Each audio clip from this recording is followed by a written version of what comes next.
Hi, everyone. It's Virginia Stanley, Director of Library Marketing at HarperCollins.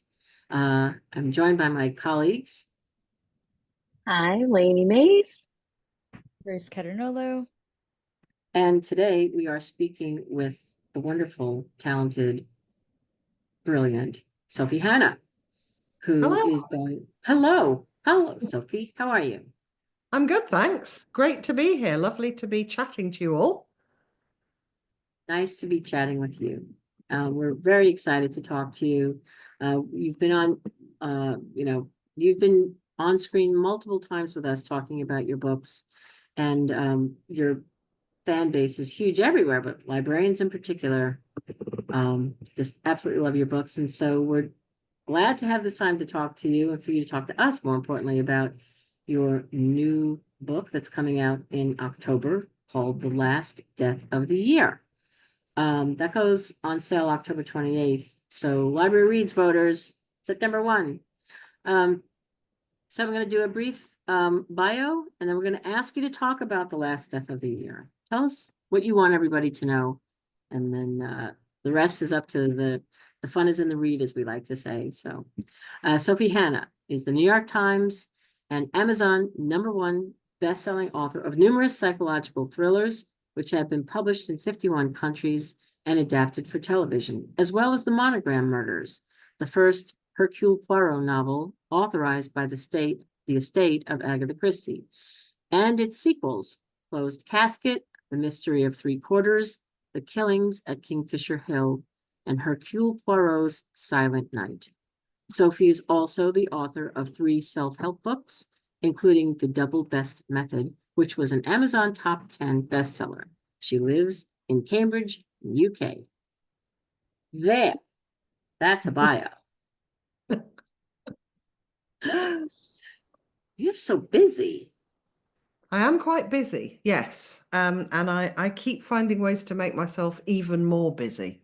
I keep adding new things to what I'm doing. And if something seems like an exciting new challenge, I will add that to my roster of commitments. So in 2019, I started a coaching program for writers called Dream Author, which is now a big part of my professional life, is coaching other writers to create more happiness and more success. So that is something I love doing. And as I think I've said to you before, I also treat my swimming like a professional commitment, and I have to swim every day. So yeah, I'm super busy, but I have got better at making it work. And it's quite interesting actually, because all these years I've been saying to myself, I must do less, I must do less, I must do less.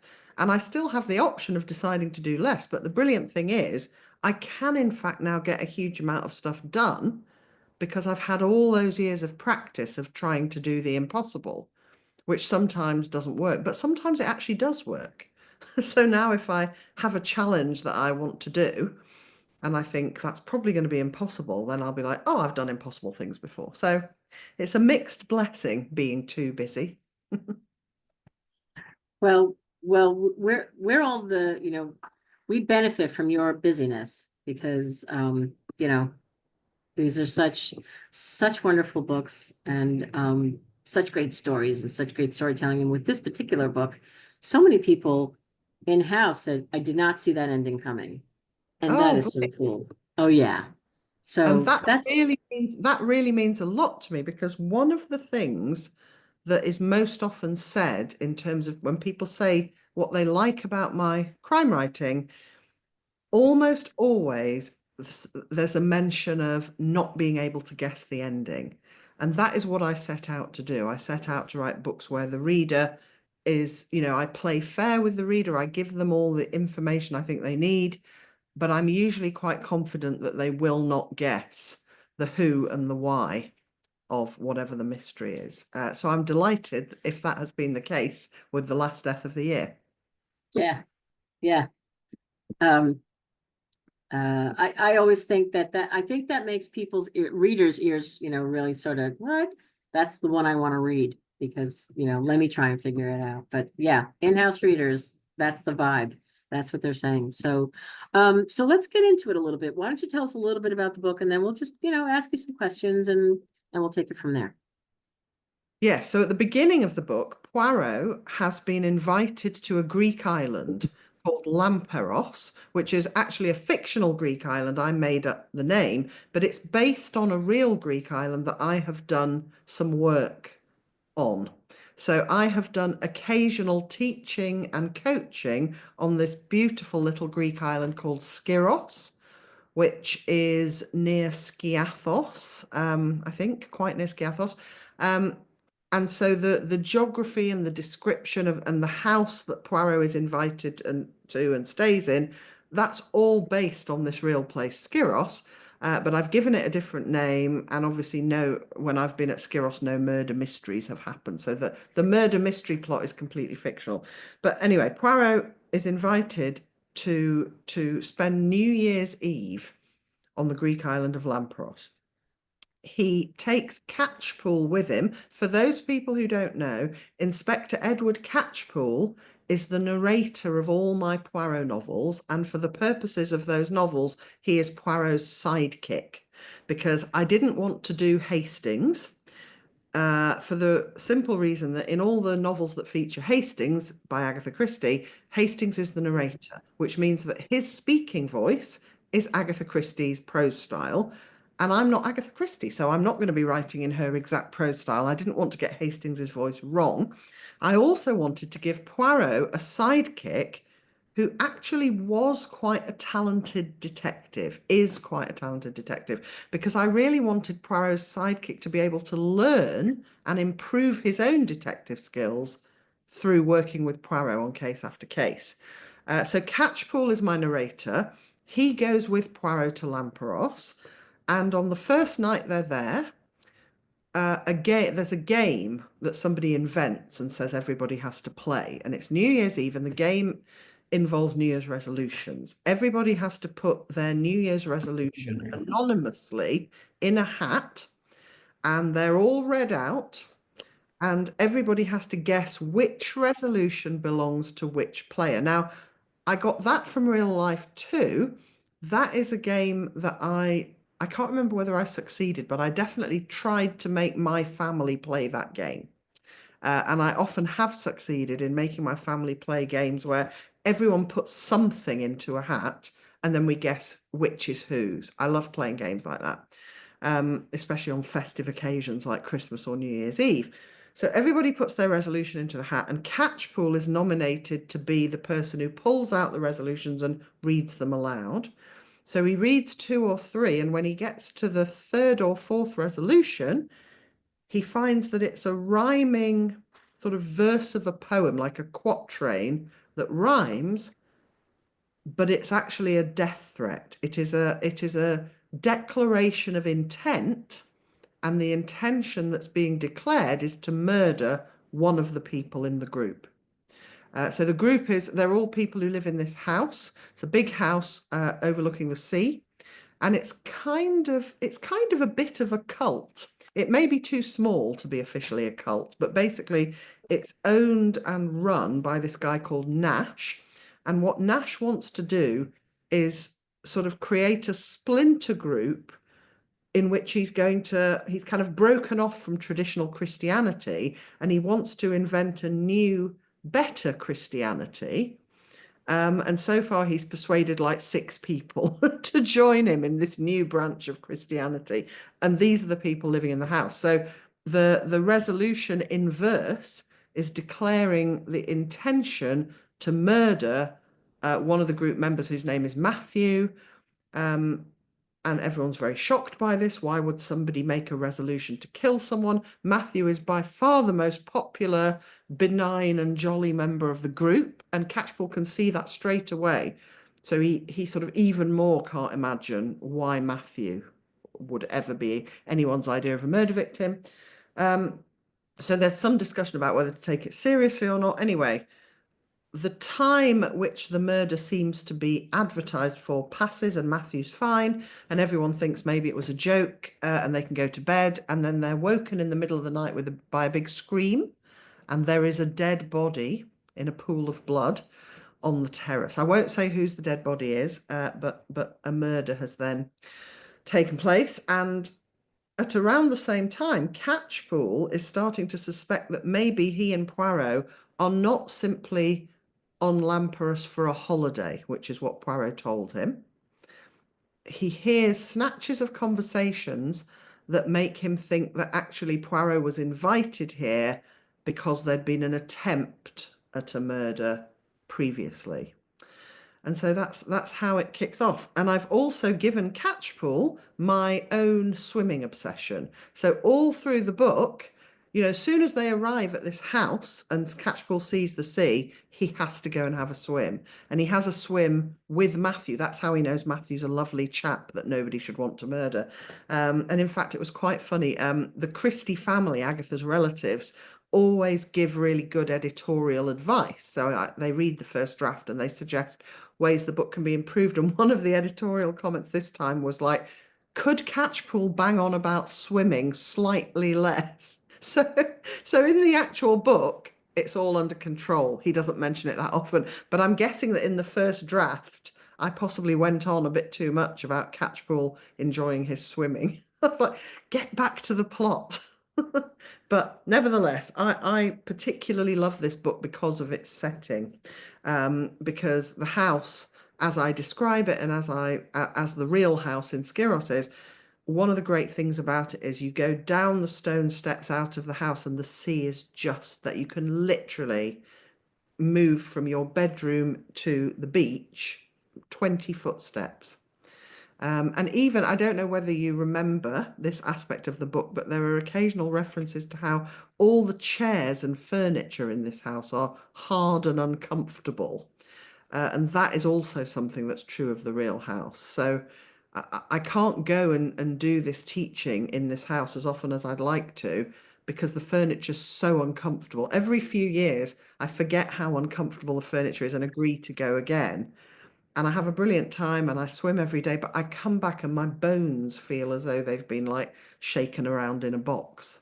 There's not a I'm not exaggerating, there's not a single kind of padded armchair. It's all hard wooden chairs, and even the beds have kind of got hard wooden mattresses. And you really have to be, even with my padding, it's not a comfortable place to stay. So I really wanted that to be part of the physical setting as well.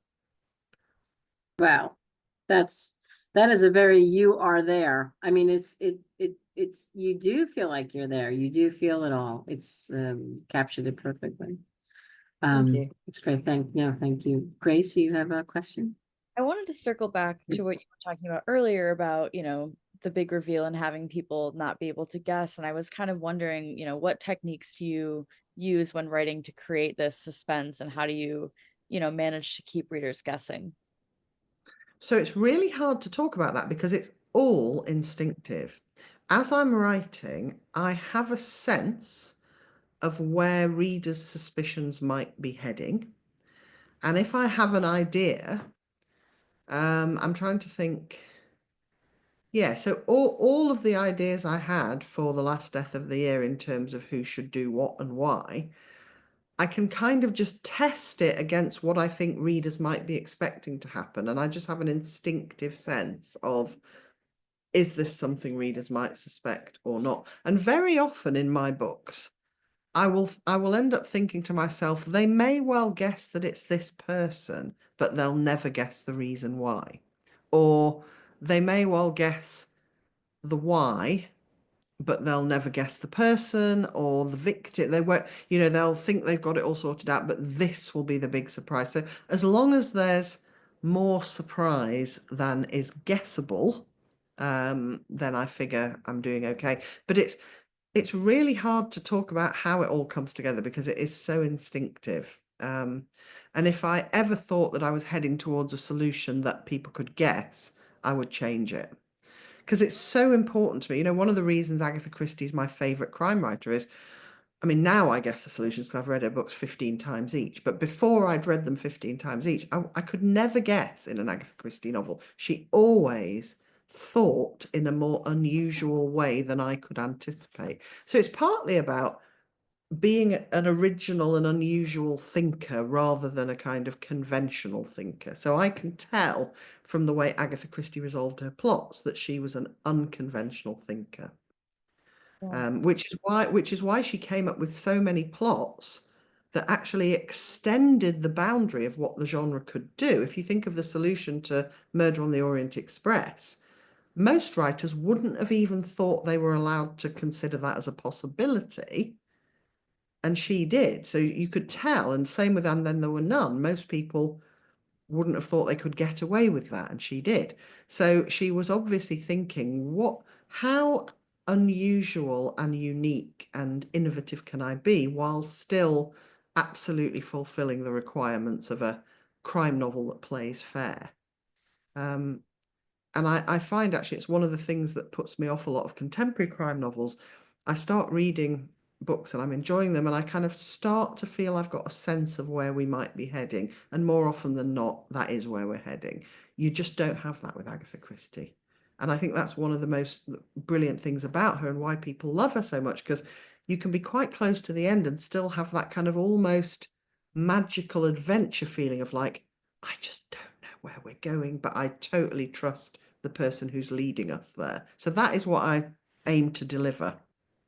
Yeah, I love that. There's always layers too. Like you can either read it as someone who's trying to figure it out, or like sometimes I'm just along for the ride. Like, please take me. It surprised me. But Yeah. I love that it's written for all kinds of different readers. Um, and thank you for talking about the state and kind of that process. And if you have anything else to say about their comments, I think people would be intrigued to know. But I also think readers are thinking, what are your biggest challenges when you go into writing these mysteries? You're taking some of her beloved characters. Do you feel a lot of pressure, or kind of done it enough now where you're like, I've got it? Um, and how do you bring in the fans of Christie and then the new people who don't know much about it? I mean, I only ever really allow myself to feel the good kind of pressure. So I want to be under pressure and challenged to deliver the best possible book that I can, because with the Poirot novels, I'm not only working for myself, as it were, I'm working for the greatest crime writer that's ever lived. So I need to be brilliant because that's what Agatha deserves. I also need to be aware that nobody's ever going to be as brilliant as Agatha. So that's quite a. I think for a lot of writers that might be hard to achieve, but for me that's quite easy. I'm just like, I want to be as brilliant as I can possibly be because Agatha deserves it, while recognizing that I'm never going to be Agatha Christie because nobody can be. So the challenge, when people used to say to me, didn't you find it so daunting to be asked to do that? And I just chose to define daunting as really exciting. With the first one, the Monogram Murders, I agreed to do it because I just was so honored to be asked. I loved the idea of doing it. I had no idea whether I would be able to do it successfully or not. But what I said to myself was, we'll soon find out. And if I really can't do it, I think I actually said this to Matthew and James, Agatha's grandson and great grandson, in our first meeting. I think I said, I'm going to do my very, very, very best. If for some reason it turns out I just can't do anything that's good enough, then I'm just going to tell you, I'm really sorry, I tried my hardest, it didn't work. And they also said, right, brilliant. And if you deliver something that you think is good enough, but we don't, then we absolutely reserve the right not to publish it. So that felt really reassuring as well. It's like, okay, so we've got all these guardrails in place. Unless we all think it's good enough and really are raring to go, then we just won't do it. So that felt like a really good kind of safety net. In terms of Agatha's fans, I knew that they would be divided. I thought, well, I didn't think, I knew because I'd seen the reaction to other continuations. Just as I was having talks with the Christie family about doing Poirot, it was announced in the newspapers that, who was it? Sebastian Folkes was going to be writing a new P.G. Wodehouse novel. And people were up in arms. People were saying, this is an outrage. And I was like, wow, some people really disapprove of continuation novels. So I knew that I should expect that.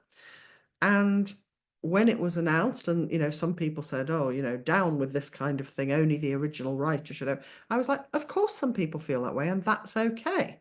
They're not wrong. And I'm not right to think it's fine if I write a Poirot novel. There is no right and wrong. People are going to have different opinions. So when, on the odd occasion, if someone said to me, I disapprove and I'm not reading your book, I'd be like, that's exactly what you should do. Like, that's exactly, feel free not to read my Poirot novels if for you, Poirot is just an Agatha Christie thing. I totally get it. But what also happened was loads of Poirot fans were just so thrilled that there was going to be new Poirot. And they fell into two categories. The ones that were just thrilled from the outset, like, yay, more Poirot. Like, who cares if this isn't by Agatha Christie? Agatha Christie is always going to be our favourite, but new Poirot by someone else. What fun. That was one category. But then the other category was people who, and these are my favourites, actually. I love these people. The ones who approach me, and it still happens so often. People will get in touch and go, I didn't want to read your Poirot novels. I was dead against them. I've been bitching about you for the last 12 years. I didn't think you could do it. I started just, reading one of the books just so that I could confirm that it was terrible as I expect it to be. And I just ended up loving the book. And now I'm reading all of them and I love them. Those people, the naysayers who have been won over are my favorites, because like I have respect for people who are skeptical at first. How do we know that I can write a good Poirot novel? I didn't know. I had to put it to the test. So if they put it to the test as well and weren't convinced initially, but then were won over, then that tells me that I'm doing a good job. And I've had hundreds, if not thousands by now, of messages and letters from people who just love my Poirot novels. And I must admit, I love them. Now, you might say, well, you're the least objective person. And obviously that's true. But I've written a hell of a lot of books, and I don't think all of them are amazing. And I have quite a good sense of when I've written something really good and when I haven't. And I am really proud of my Poirot novels. I'm really, really proud of them. And some of them have what I think are quite clever, ingenious solutions, which, and I can't prove this in any way, but I am sure if Agatha had thought of them, she would have written them. So the ones that I think that about, my second Poirot novel, Closed Casket, has the cleverest motive for murder that I've ever thought of in my life. I'll be lucky if I ever think of a motive that clever ever again. And when I thought of it, my first thought was, if Agatha Christie had thought of that, she'd have like dropped everything and done it next. And like, I just know this is true. And Last Death of the Year and Hercule Poirot's Silent Night both have really clever things about their solutions that I just know Agatha would have loved. That is so, what's so wonderful about this is to get that the inside scoop on what this is like. I mean, this is such a unique relationship, and so for you to share this, sort of like the inner workings of it, it's fascinating, really. I mean, and I love the idea that you have, the estate, the family members, the guardrails. I love that. And your takeaway is all positive. It's positive, like, good. I don't want to do it. If you don't want to do it, good. I get it. And same with the readers who are sort of resistant to it. You have the most respect for those who don't want to like it, and then do for those who do. I mean, I think that's wonderful. for some people, they just don't like the idea of a different person writing that character, and that's fair enough. It is an unusual thing. It's, something maybe that didn't happen quite so much in the past. It happens a bit more now. And so, nobody should be forced to approve of something they don't approve of. But for me, I'm writing my Poirot novels for the kind of fans of Agatha Christie that I am, who just love the idea of more Poirot. And it's been announced that there's going to be a new Miss Marple novel soon by Lucy Foley. Now, I cannot wait to read that, right? Because I'm the only person in the entire world who hasn't yet had any exciting Agatha continuations to read, because I've been the one writing them. So like when it was announced that there was going to be new Poirot and everyone went, ooh, ah, and had whatever reaction they had, I couldn't join in because I was the writer. But with the new Marple novel, I get to join in and I get to read a new Miss Marple novel. And I'm so excited about that. And part of the excitement, and I think fans and super fans will understand this, part of the excitement is, will I love it or will I hate it? Will I approve or will I disapprove? You know, there's the literary thing where you want to read the story, but there's also the, I get to join in with the literary gossip, and am I pro or am I anti? And I love the fact that people have been having those discussions about my Poirot novels, and I'm looking forward to reading. I read the Miss Marple short story collection. I was so excited to get my hands on that, and I'm even more excited to get my hands on the Lucy Foley new Marple novel. Yeah, she's terrific. And you know, what could be better than being excited to read something, hoping it delivers to your, you know, to your expectations and then does or exceeds. What's Exactly. better, really, you know? Yeah. You know, again, we can't talk too much about the book because we want everybody to have the same surprise as the folks who have read this in-house and said, didn't see it coming. So I think, you know, I don't want to spoil anything. However, there's a wonderful Publishers Weekly review that I would like to read, which loves the book. Once again, Hannah proves both a quick study and an inventive thinker, delivering a whodunit that honors Poirot's history without feeling like a mere retread. Golden Age mystery fans are in for a treat. Oh, that's so lovely. Yeah, yeah, Good we old are. whoever wrote that.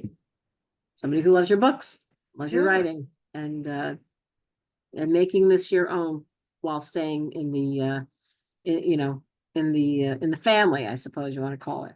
But Yeah. yeah, listen, this has been terrific.